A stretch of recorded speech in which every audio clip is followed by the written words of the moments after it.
Pernah nggak sih kalian merasa capek banget karena terus-terusan ngejar hasil, terus ujung-ujungnya cemas atau malah jadi sombong? Nah, ada sebuah cara pandang yang bisa ngebebasin kita dari beban itu. Yuk kita bedah bareng-bareng konsep fana af'al, sebuah seni untuk bertindak sepenuh hati tanpa dibelenggu sama yang namanya ego. Pasti sering banget kan ngalamin ini, gelisah sebelum presentasi penting, atau senengnya bukan main waktu target tercapai. Perasaan yang naik turun ini, itu semua karena kita percaya satu hal, bahwa kita ini satu-satunya penentu berhasil atau gagalnya sesuatu. Dan keyakinan inilah yang sering banget jadi sumber kelelahan batin kita. Tanpa kita sadari, kata aku itu selalu jadi pemeran utamanya. Aku yang berhasil, aku yang gagal. Nah, inilah yang disebut ego af'al atau ego dalam bertindak. Dan disinilah, tanpa kita sadari, banyak banget kegelisahan kita itu berakar. Terus, gimana caranya kita bisa keluar dari jebakan aku ini? Jawabannya ada pada sebuah konsep yang namanya fana af'al. Ini bukan tentang menghilangkan diri kita, tapi justru tentang menemukan sebuah kekuatan yang jauh lebih besar. Oke, penting banget nih untuk dipahami, fana af'al itu bukan berarti kita jadi pasif atau pasrah gitu aja. Justru kebalikannya, ini adalah kesadaran yang mendalam bahwa setiap tindakan yang kita lakuin, mulai dari kerja, bantu orang, apapun itu, sebenarnya adalah aliran kekuatan yang lebih besar yang bergerak melalui diri kita. Analogi saluran ini ngebantu banget buat ngebayanginnya. Coba deh, bayangin ego kita itu kayak karat atau sumbatan di dalam pipa. Pasti menghambat aliran kan? Nah, saat kita mempraktekkan fana af'al, kita itu seolah-olah lagi membersihkan pipa itu. Jadi setiap tindakan bisa mengalir dengan murni dan lancar, tanpa terbebani oleh si aku. Kita ambil contoh yang gampang banget deh, bersedekah.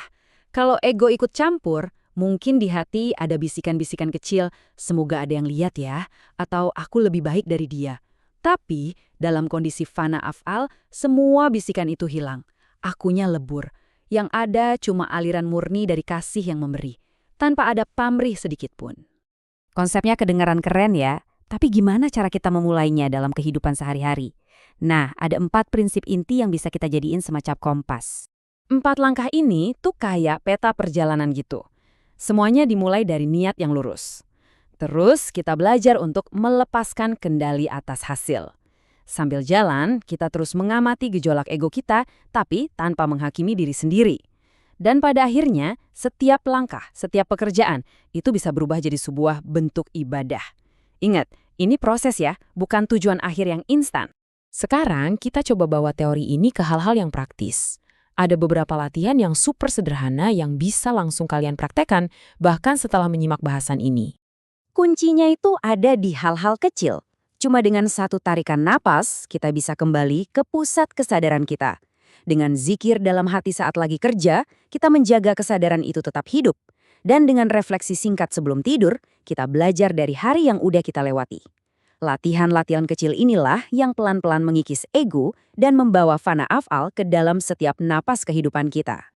Terus apa sih untungnya kalau kita konsisten ngelakuin ini? Kalau kita berhasil mengurangi dominasi si ego, apa yang bakal kita rasakan sebagai gantinya?